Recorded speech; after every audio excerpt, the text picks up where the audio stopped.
በፎቶ ላይ የምትመለከቱት ህንዳዊ ስሙ ማሙን ከሊፋ ይባላል።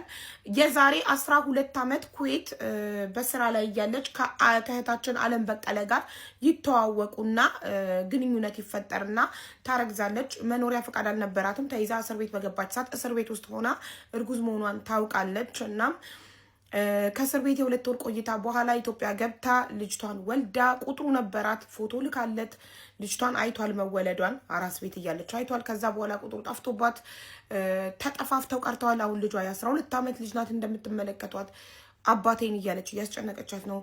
እና ባካችሁ አሁን በአረብኛ እላለሁኝ። ይሄንን በሀበሾች ደግሞ እሱን የምታውቁ ካላችሁ ኩዌት ውስጥ እንድትተባበሯት ነው ለእህታችን።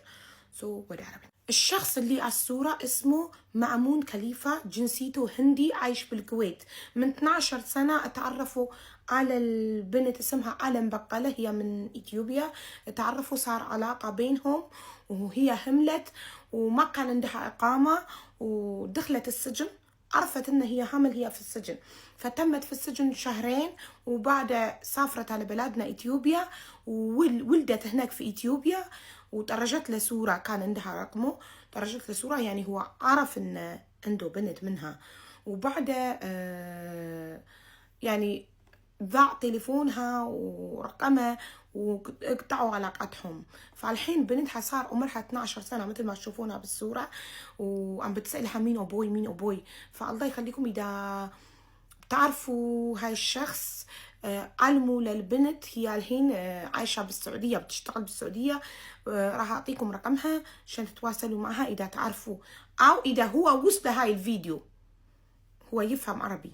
فرقمها 0506409639. اسمها ألم بقلة.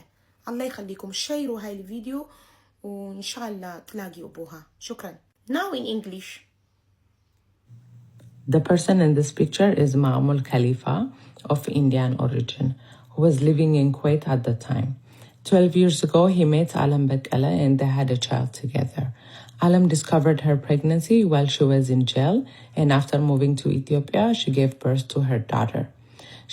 She later reached out to the father to inform him that she had given birth to his child and sent him pictures. Her daughter is now 12 years old and is asking about her father. If anyone knows him or his whereabouts, please contact Alam Baqala on her phone number 966-5064-09639. Thank you so much.